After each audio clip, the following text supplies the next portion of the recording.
Last week I released a video on the Turbo 24-hour yeast and sort of tested it, gave my thoughts on it. The video turned out to be a bit more popular than I thought, and it brought up a whole lot of really interesting things in the comments, some of which I think are very valid statements, questions, concerns about what I did. So I wanted to address that formally here in a video. How's it going, chasers? I hope you're having a kick-ass week. I'm Jesse, and this is still at the channel all about chasing the craft of home distillation and making it a legitimate hobby. Like I said, guys, that video was popular and a little controversial in a few ways.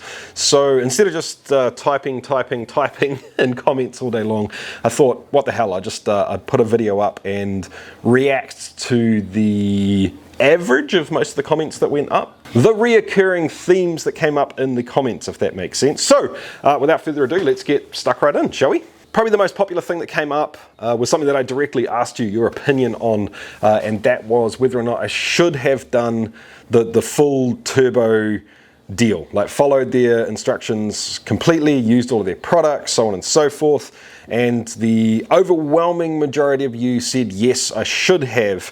And in some ways I agree, and in some ways I'm still really torn about what I should have done. So let me explain, I think first, what the idea of the video was, the point of the video, because I think maybe I did a bad job of explaining what that was. Let's face it, it was kind of a rushed video. So the idea was not to make a turbo vodka and then compare it to TPW. The only reason I had the TPW in the video was so I could bring Aaron in to do a blind tasting. More on that later on. The point of the video was for me to see, for myself, if the talk in the forums and Facebook pages and so on and so forth, all the hate for turbo yeast, whether or not that was founded, whether or not I get a turbo flavor from turbo yeast. So in some ways, it was very unfair on the turbo to not do the turbo clear and blah, blah, blah, blah, because that's kind of the way it's designed to be used, I guess, or the way they suggest it should be used. But on the other hand, I kind of wanted it to be rough and raw, and I knew that it wasn't going to be as good of a product as the TPW, simply because I hadn't put as much love and care into the way that I distilled it. That wasn't the point of the video. I wasn't doing that purposefully to cripple the turbo and make sure it lost. That wasn't the idea. The idea was that if I did it raw and ready, then I had a better chance of detecting the turbo flavor if it existed. It was a little unfair that I didn't have a US-05 or a baker's yeast or whatever it was next to it that was treated in the same way. That's definitely true. At the end of the day, basically it was to see if I could detect that flavor, to see if I think it does contribute a flavor to the wash, and I do. I still do think that. Another common theme that popped up was that it wasn't fair to use the T500 next to my other still, that was just another variable that didn't need to be thrown in there. I agree, guys, and to be honest, I probably muddied the waters a little bit by using the T500. The reason I wanted to do it was to show it off and to show you guys that I now have one, that I'm excited to play with it, and that over the coming months, years, I don't know how long, I'm going to do some work on basically using it as is, testing it as is, a review of it, how it is, modifications, upgrades, different things that you can change on it to get a bit of product out of it, and obviously making some dedicated recipes for that still. It's sitting over there, if you can't tell. That's where I'm pointing. Recipes that work specifically in that still. And yes, I do think it's a pretty cool little product. You can get the thing damn near anywhere, and it is a very, very attractive way for a new distiller to get into the hobby, because you can buy something off the shelf that just works as is, and then there are things you can do to upgrade it later on. Another topic that came up regularly was the idea of basically the being nothing specifically wrong with the turbo yeast. It's just that it's grossly overpitching yeast and nutrient. And in my opinion, this is purely me speaking off the cuff. I've got nothing to back this up. I haven't tested it. I haven't tried it. I haven't side-by-sided it. But my gut feeling is that is correct. It's not a crazy, weird strain of yeast in there. It's going to be a strain of yeast that we know from somewhere else, almost certainly. But the pure amount that goes into the fermenter, in my opinion, is there to guarantee that whatever someone does when they first pick up a still and they get excited to use it and they have no idea about fermentation or any of this, they don't know how any of this stuff works, they can just rip right into it and it's just going to work. And when I say work, it's going to ferment out dry and then you're going to be able to distill it. And that's my gut feeling on the matter. But like I say, I can't prove that. For those of you that are saying that at home, I agree with you. I think you're completely right. One of the bigger criticisms of what I did was that I went into the video with my mind already made up on what was going to happen, and because of that, my reaction, my findings, what I said from there on in was poisoned because of that. I agree. Everyone that does everything, anywhere, goes into everything with biases that come before it that are more than likely, if you're not very careful, going to affect your thoughts on that topic later on.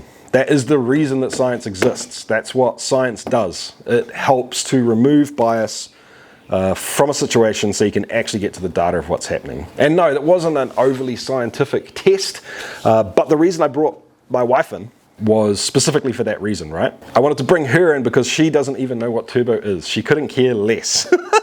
She loves drinking craft spirits, especially whiskey, especially Isla, as you guys I'm sure know already. And she actually has an amazing palate. Her way of describing things can be a little bit confusing sometimes.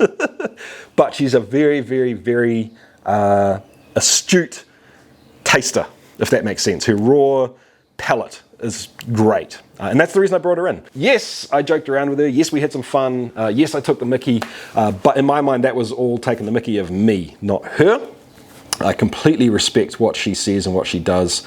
So that's the reason that she was in the video. And that's the reason that I left that in the video. It would have been so easy for me just to take that part out, but that doesn't fit the narrative and delete it. Furthermore, going into it, my position was actually that turbo yeast just has no place in distillation. There's no reason to use it. Why would you? Just don't. That was pretty much the way that I thought beforehand. And I do strive to make sure that any ideas that I have, especially with distilling, because I'm sharing them with you guys, just that, they're ideas. They're not part of me. They're not part of my identity. They're not what makes me me. So if I find that an idea or a belief or a theory that I have is incorrect, I'm more than happy to discard it, and it doesn't need to be a personal attack on the ego, the person, the thing that is me. Does that make sense? Turns out that I did change my mind on turbo. I did completely change my position on turbo after trying it, and I can't remember my exact words and what I said. Maybe I didn't communicate it well enough, but I think there is a place for it. If that's what you're into, if the flavor doesn't bother you, sure. The pure accessibility, once again, of it for a new distiller is awesome. For me personally, I like flavor. I don't like trying to make something completely and utterly neutral. And if I did want to do that, why would I not start with something that was more neutral or had less bad flavors in it that I don't like to start with, so I can clean it up even more? To add to that, I think that there are a whole lot of yeasts out there that add a really interesting flavor, a flavor that I like. So why would I not start with that? So then I can decide how much of that flavor I want to take out later on down the track. But as a bunch of you pointed out and reiterated, because apparently I didn't say it strongly enough in the video, that's the beauty of this freaking hobby. If you don't mind the turbo flavor, or like Aaron, for some strange reason, you like it, that's fine, man. Go ahead and do it. Don't ever, ever, ever stop doing what you find delicious because some random person on the internet says that it is wrong. Like that, no. Especially don't listen to me if you disagree with my choice in flavor. Just do your thing and keep doing it the way that is good for you. It's the beauty of this hobby, man. Now, I will admit, yes, that if you're going to use turbo clear, if you're going to use carbon, if you're going to do multiple carbon filterings afterwards, maybe if you're going to redistill it again, so on and so forth. Yeah, sure. I have no doubt whatsoever that if you're a kick-ass distiller, you know what you're doing, you can make a turbo wash and then make it completely neutral. But then go back to my previous statement. Why not just start with something that's a little bit more neutral to start with, so you've got a little bit less work to do?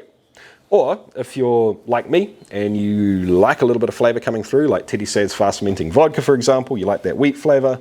For me, it turns almost anise, for example. I like that. I want my vodka to have some character. And if I'm going to try and keep that character while also trying to get rid of the turbo flavor I don't like, those two things are kind of mutually exclusive, at least in some part. A bunch of other people were standing up and defending the T500, saying there's nothing wrong with the T500. And furthermore, because it's so accessible, it gets people into the hobby, it gets them started, it lets them start chasing the craft with a much smaller initial learning curve. I 100% agree. And once again, I did a bad job of basically explaining that the T500 was there purely as a bit of a teaser for what's to come. It wasn't really part of the test itself. And for me, like being able to recommend stuff to people, I put it in the Christmas video a little, when was that? Beginning of last week, saying that if you're wanting to get into the hobby, the T500 is really not a bad option. Because I don't know when I'm talking to someone who wants to start, you know, there's a lot of information I have to gather to figure out what to recommend to them, right? Where do they live? What equipment is accessible to them? How much room do you have for dedicating to distillation? Do you need to be able to pack it up and put it away all the time? What sort of products do you want to make? What really excites you about the craft? Like, what is the thing that gives you joy, or you think will give you joy going into this? All of these sorts of questions add up to an almost impossible task of recommending a still to someone on the other side of the world somewhere where I don't know what's going on there. The T500, I can recommend that. Say get started in it, and you can even upgrade to like a giant 6-plated column if you want to. Or you can make a few upgrades on this thing, and you know, as you start getting more into the hobby, and you'll be absolutely golden. So yeah, I agree. I think the T500 is great value in terms of being a gateway still, and it also offers the ability to upgrade things further down the path. So I'm totally on board with it. Also, people suggested that I went straight to the worst turbo yeast in terms of flavor. And yeah, I mean, I did that for two reasons. One is I decided on Wednesday last week that I was going to do this video, and I had to get it out by Saturday. So I went with the fast yeast. Two was that I actually did assume that the 24-hour yeast would be the worst culprit in the range. And once again, I wanted to accentuate any off flavors that could be detected to see if they were there in the first place. So people are saying, you know, go with the pure, cold crash it or filter it, and then carbon filter it afterwards, or double distill it, triple distill it, and you're going to have a pretty nice final product. I have no reason to believe whatsoever that you can't make a product that a lot of people will enjoy. But on the other side of the fence, I think that everyone needs to sort of understand, or I want to help explain to some of those people, that there are people out there that just taste things differently. For example, that flavor in the turbo, I didn't like it. It was kind of similar to some of the flavors that I get in an Islay whiskey, but it was different to me and I didn't like it. Maybe that was my preconceived notions telling me that. I don't know. Aaron liked it. So there, with a sample size of 2, we've already got a disagreement on it. Other people might be completely and utterly immune to that flavor. You just can't taste it. It doesn't exist for you. For me, for example, I find it quite hard to taste diacetyl in beer. That's not something that I can pick up on really easily. So a beer with more diacetyl is not as offensive to me as it would be to my buddy over here who's super dialed into that flavor, if that makes sense. So basically what I'm saying, guys, is it's your hobby, it's your craft, it's your enjoyment, it is your geek time, it's your craft beverage that you're going to be drinking at the end of the day, and whatever way gets you there, I'm cool with that. I'm on board with that. But I would challenge everyone out there that if you're in this hobby, there are so many different levers, so many different things that you can pull, so many different ways that you can influence that final product. Even if you're making or aiming for a completely neutral spirit, try them. Have a crack at it. Just because something that you believed in the past turns out to not be true to you tomorrow doesn't mean that there's anything wrong with you in the past. It doesn't make you a bad person. It just means that you had the balls, the insight, and the general awesomeness to try something different and see if you could change your mind. All right. Alright guys, I need to say a huge thank you to the Patreons. Thank you, Patreons.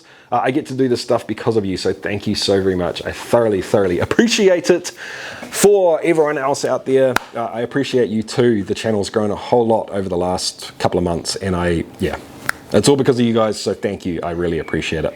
So, going forward from here, I hope this clears up some of the things that were going on in the comments. 99% of everyone was extremely respectful, even if they were expressing different opinions to everyone else. To that 1% of people that just decided to roll up and be an asshole, I'll give you the benefit of the doubt. Maybe you're having a bad day. Maybe you'd had a few too many drinks. That's cool. But at the end of the day, for those of you that did want to unsubscribe because you didn't like what you saw, meh. We don't need you here anyway, man. If you're going to stir up trouble and you're going to make things uncool for everyone else, I'd rather have you gone. So keep on chasing the craft, guys. If you like the video, thumbs up. You know the drill. Subscribe down below if you're not subscribed already. And I will catch you next time, guys. Keep on chasing the craft.